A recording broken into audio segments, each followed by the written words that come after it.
നമസ്കാരം, BMC news live കൊച്ചിയിലേക്ക് സ്വാഗതം. ഈ വാർത്തകൾ നിങ്ങൾക്കായി അവതരിപ്പിക്കുന്നത് Cochin Kalabhavan Angamaly franchise, powered by ഹീലക് Thottakattukara, Josh mall Mookkannoor, cleanser, BMC film production and Nazrath Vilas.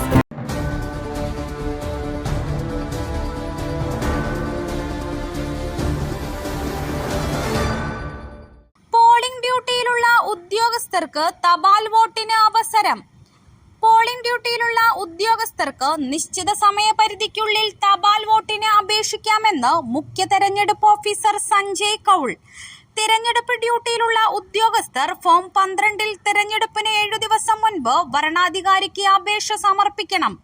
Voter പട്ടികയിൽ പേരുള്ള മണ്ഡലത്തിൽ തിരഞ്ഞെടുപ്പ് ഡ്യൂട്ടിക്കായി നിയോഗിച്ചിട്ടുള്ള ഉദ്യോഗസ്ഥർക്ക് ഫോം 12A തിരഞ്ഞെടുപ്പിന് 4 ദിവസം മുൻപ് വരെ അപേക്ഷ സമർപ്പിക്കാം.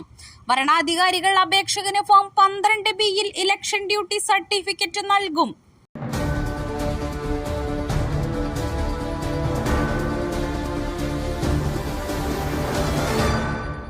ഡൽഹിയിൽ രാഷ്ട്രപതി ഭരണം ഏർപ്പെടുത്താനുള്ള ഗൂഢാലോചനയെന്ന് AAP മന്ത്രി അതിഷി. ദേശീയ തലസ്ഥാനത്ത് രാഷ്ട്രപതി ഭരണം ഏർപ്പെടുത്താൻ BJP നേതൃത്വത്തിലുള്ള കേന്ദ്ര സർക്കാർ വലിയ രാഷ്ട്രീയ ഗൂഢാലോചന നടത്തുകയാണെന്ന് ഡൽഹി മന്ത്രി അതിഷി വെള്ളിയാഴ്ച ആരോപിച്ചു. ഡൽഹിയിൽ രാഷ്ട്രപതി ഭരണം ഏർപ്പെടുത്താൻ BJP ഗൂഢാലോചന നടത്തുകയാണെന്ന് ഞങ്ങളുടെ വിശ്വസ്ത വൃത്തങ്ങൾ പറഞ്ഞതായി അറിഞ്ഞുവെന്നും മന്ത്രി പറഞ്ഞു.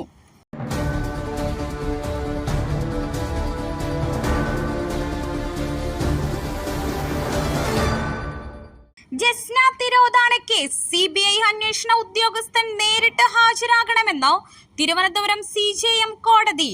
ജസ്ന തിരോധാന കേസിൽ CBI അന്വേഷണ ഉദ്യോഗസ്ഥൻ നേരിട്ട് ഹാജരാകണമെന്ന് തിരുവനന്തപുരം CJM കോടതി. ജസ്നയുടെ പിതാവ് ജെയിംസ് നൽകിയ ഹർജിയിലാണ് കോടതി നിർദ്ദേശം. വീട്ടിൽ നിന്ന് കണ്ടെടുത്ത രക്തം പുരണ്ട വസ്ത്രം CBI പരിശോധിച്ചില്ലെന്ന് ഹർജിക്കാരൻ ആരോപിച്ചു. എന്നാൽ വസ്ത്രം കണ്ടെടുത്തിട്ടില്ലെന്നായിരുന്നു CBI അഭിഭാഷകന്റെ മറുവാദം. ഇതിലടക്കം വിശദീകരണം നൽകാനാണ് നേരിട്ട് അന്വേഷണ ഉദ്യോഗസ്ഥൻ ഹാജരാകണമെന്ന് കോടതി നിർദ്ദേശം നൽകിയത്.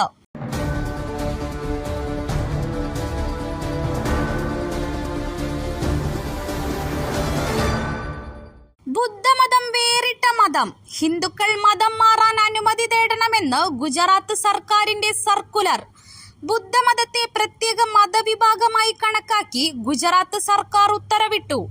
ഹിന്ദുമതത്തിൽ നിന്ന് ബുദ്ധമതത്തിലേക്കോ ജൈന വിശ്വാസത്തിലേക്കോ സിഖ് വിശ്വാസത്തിലേക്കോ പരിവർത്തനം ചെയ്യാൻ ഇനി മുതൽ ജില്ലാ മജിസ്ട്രേറ്റിന്റെ മുൻകൂർ അനുമതി തേടണം.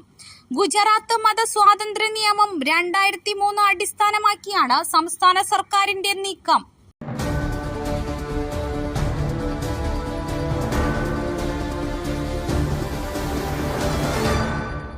ഇന്ത്യയുടെ 1 ഇഞ്ച് ഭൂമി പോലും ചൈന കയ്യേറിയില്ലെന്ന അമിത്ഷായുടെ വാദത്തിനു പിന്നിലെ സത്യം എന്താണ്? നരേന്ദ്രമോദിയുടെ ഭരണകാലത്ത് ഇന്ത്യയുടെ 1 ഇഞ്ച് ഭൂമി പോലും ചൈന കയ്യേറിയിട്ടില്ലെന്നാണ് ആഭ്യന്തരമന്ത്രി അമിത്ഷാ കഴിഞ്ഞ ദിവസം പറഞ്ഞത്.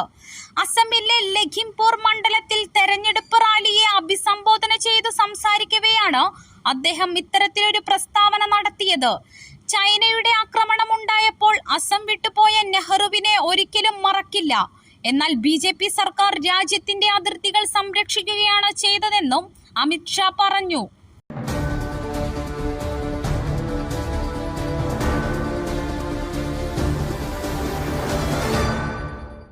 അബ്ദുൾ റഹീമിനായി മലയാളികൾ 30 കോടി പിന്നിട്ട് ധനസമാഹരണം. എല്ലാവർക്കും നന്ദി അറിയിച്ച് മാതാവ്. സൗദി അറേബ്യയിൽ വധശിക്ഷയ്ക്ക് വിധിക്കപ്പെട്ട് ജയിലിൽ കഴിയുന്ന മലയാളി യുവാവ് അബ്ദുൾ റഹീമിന്റെ മോചനത്തിനായി ലോകമെമ്പാടുമുള്ള മലയാളികൾ കൈകോർക്കുന്നു. 34 കോടി രൂപയാണ് മോചനത്തിനായി ആവശ്യമായി വരുന്നത്. ഇതിനോടകം ധനസമാഹരണം 30 കോടി കടന്നു. അബ്ദുൾ റഹീമിനായി രൂപീകരിച്ച ആപ്പ് വഴിയും നിർദ്ദേശിച്ചിരിക്കുന്ന ബാങ്ക് അക്കൗണ്ട് വഴിയുമാണ് ധനസമാഹരണം നടത്തുന്നത്.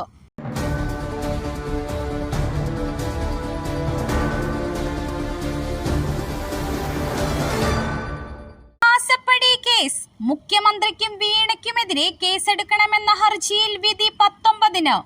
മാസപ്പടി വിവാദത്തിൽ മുഖ്യമന്ത്രിക്കും മകൾക്കുമെതിരെ വിജിലൻസ് അന്വേഷണം ആവശ്യപ്പെട്ടുള്ള ഹർജിയിൽ കോടതി ഉത്തരവ് പറയുന്നത് ഈ മാസം 19 മാറ്റി. വിധി പകർപ്പ് തയ്യാറാക്കുന്നത് വൈകിയതിനാലാണ് ഹർജി 19 മാറ്റിയത്. മുൻപ് ഹർജി പരിഗണിച്ചപ്പോൾ മാത്യു കുഴൽനാടൻ MLA നിലപാട് മാറ്റിയത് കോടതിയുടെ വിമർശനത്തിന് വഴിവെച്ചിരുന്നു.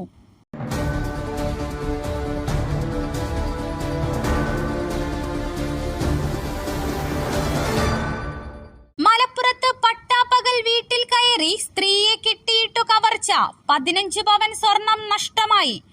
മലപ്പുറത്ത് പട്ടാപ്പകൽ വീട്ടിൽ കയറി സ്ത്രീയെ കെട്ടിയിട്ടു കവർച്ച നടത്തിയെന്ന് പരാതി. എടപ്പാൾ വട്ടംകുളത്ത് അശോകന്റെ വീട്ടിലാണ് കവർച്ച നടന്നത്. 15 പവൻ സ്വർണം നഷ്ടമായി. കസേരയിലിരിക്കുകയായിരുന്ന യുവതിയെ കസേരയിൽ കെട്ടിയിട്ടാണ് മോഷ്ടാവ് കവർച്ച നടത്തിയതെന്നാണ് പരാതി.